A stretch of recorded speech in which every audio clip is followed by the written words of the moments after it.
It should have been me. It should have been me. Lihat Paul Aron, pembalap Estonia yang sedang balapan di high-tech F2 sekarang, dan ngeliat Liam Lawson yang berada di perbincangan untuk kursi di F1, khususnya di RB atau Red Bull itu, gue tuh jadi keinget sama salah satu pembalap yang menurut gue sangat bertalenta dan sangat layak untuk naik ke F1, tapi tidak terjadi, dan lebih parahnya, karirnya malah meredup karena hal yang sebenarnya bisa dihindari. Pembalap itu tidak lain dari Juri Vips. Nah, hari ini gue mau ngebahas apa yang terjadi dengan Juri Vips dan bagaimana kabarnya sekarang, karena dia tuh cukup menghilang ya sekarang ya.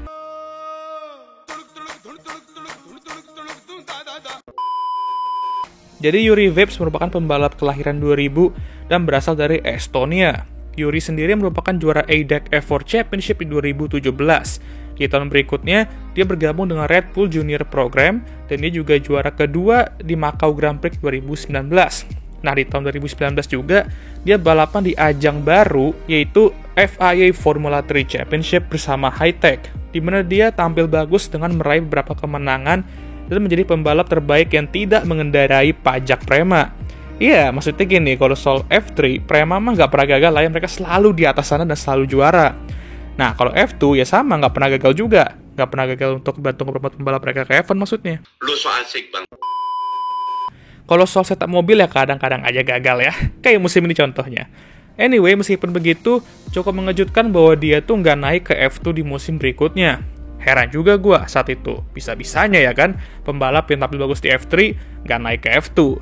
Tapi dia bakal join Super Formula yang dimana cukup bergengsi juga. Tapi datanglah COVID dan dia nggak bisa masuk Jepang.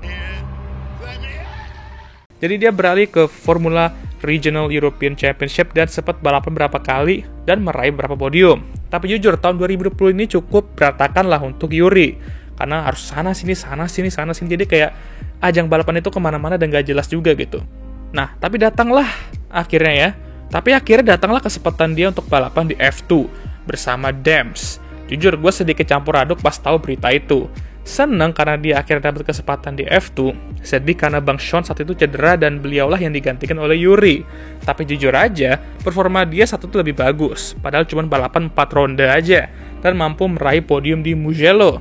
Ya kalau bukan karena beberapa bad luck, mungkin dia bisa meraih lebih, tapi it's okay lah ya, namanya juga pembalap tembak ya. Nah setelah itu akhirnya dia bisa masuk ke Jepang, dan udah dikarantina juga selama 2 minggu, dan bisa balapan di Super Formula, tapi abis itu malah ditarik lagi. Karena Red Bull butuh dia untuk melakukan pekerjaan reserve dan test driver. Ada, udah karantina, tahu-tahu ditarik lagi cenah.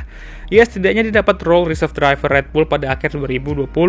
Tapi 2021 bakal menjadi tahunnya bagus karena Juri akhirnya bakal naik ke F2 bersama Hi-Tech dengan sesama Red Bull Junior Liam Lawson sebagai rekan timnya.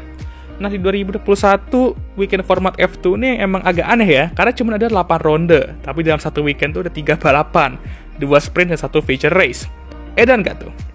Nah, Juri sendiri cukup apes di awal-awal dengan mesin Mecachrome yang Bing Mecachrome lah ya. Tapi datanglah baku di mana dia meraih pole dan meraih 2 kemenangan dari 3 balapan di situ.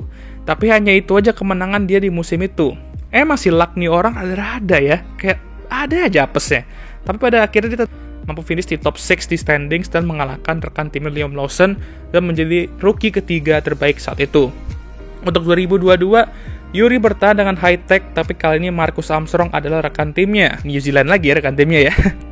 Nah, F2 musim ini ganti format weekend lagi, dan jujur, mendingan lah format yang ini. Balik lagi ke 2 balapan per weekend dan rondenya lebih banyak. Juri sendiri mampu mengawali musim dengan cukup baik. Meraih beberapa podium dan one lap pace-nya tuh kenceng banget.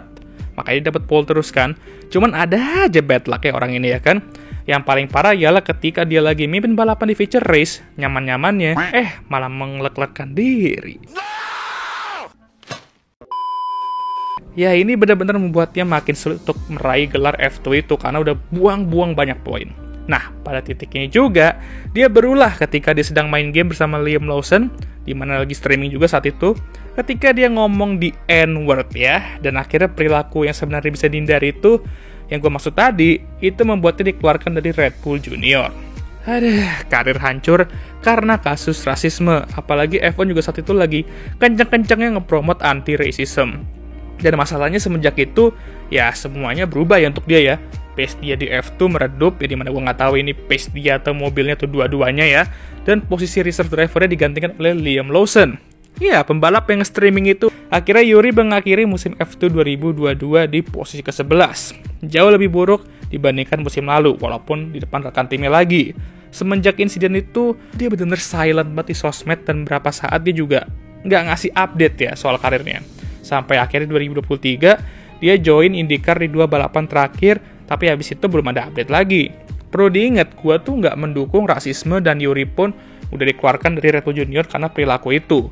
Tapi gue rasa beberapa reaksi orang-orang tuh kayak nggak perlu sih, kayak nyumpahin dia metong, nyumpahin dia pensiun.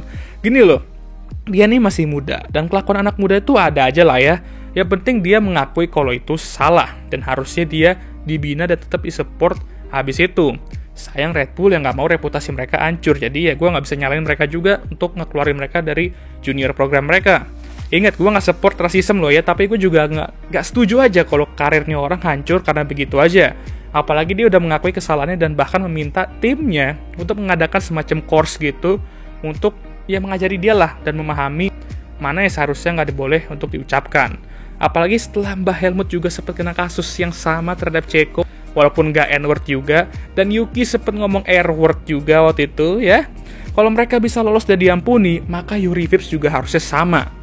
Kalian boleh setuju, nggak setuju sama gue tuh bebas, karena ini udah agak sensitif dikit pembahasannya ya.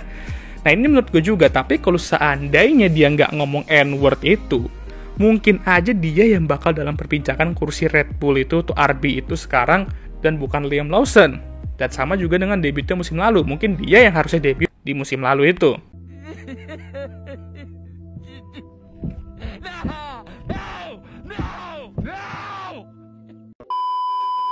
Karena menurut gue, dia ini lebih bagus dari Liam Lawson, dan sampai sekarang gue merasa hal itu benar ya. Tapi balik lagi, setiap aksi ada konsekuensinya, dan dia harus membayar konsekuensinya, dan sudah dia bayar ya. Sekarang aja udah nggak ada kabar lagi doi kayak gimana ya kan. Gue harap ini juga jadi pembelajaran ke pembalap muda lainnya kalau hati-hati dalam berbicara dan berperilaku apalagi di sosmed ya. Sekarang tuh kena cancel tuh gampang loh ya. Semua orang bisa kena cancel, nunggu waktunya aja. Berarti lu juga termasuk dong bang, lu kan sering banget ngerosting pembalap dan tim. Iyalah, makanya gue juga kalau mau ngomong atau ngerosting atau berperilaku tuh kadang mikir-mikir dulu juga. Apalagi kalau gue share di sosmed kayak gini nih. Makanya sorry banget ya kalau kadang ya ucapan gue atau roastingan gue tuh kadang terkesannya terpaksa, karena emang harus dipikir juga dan gak bisa asal ceplos-ceplos aja ya. Kalian juga sama, hati-hati juga kalau kalian mau main sosmed. Jadi video ini gak hanya bahas apa yang terjadi kepada Yuri Vips juga, tapi pembelajaran juga buat kita semua. Ingat, mulutmu adalah harimaumu. Apa yang kita bicarakan nanti bisa merugikan kita juga. Jadi ya kasus Yuri ini gak hanya perlu dijadikan pembelajaran oleh tim dan pembalap, tapi buat kita semua, apalagi yang punya karir juga ya. Asik, keren banget ya kalau menurut gue ya. Oke lah, sekian video kali ini. Gimana menurut kalian? Jangan lupa like, subscribe, dan share video ini. Dan jangan lupa juga untuk menyalakan lonceng notifikasi agar kalian semua tahu ketika gue ngupload video baru. Jangan lupa juga untuk follow Instagram gue. Oke, sudah lelah ya. Seperti biasa videonya akan ditutup oleh I'm Emma Watson. Thank you for watching.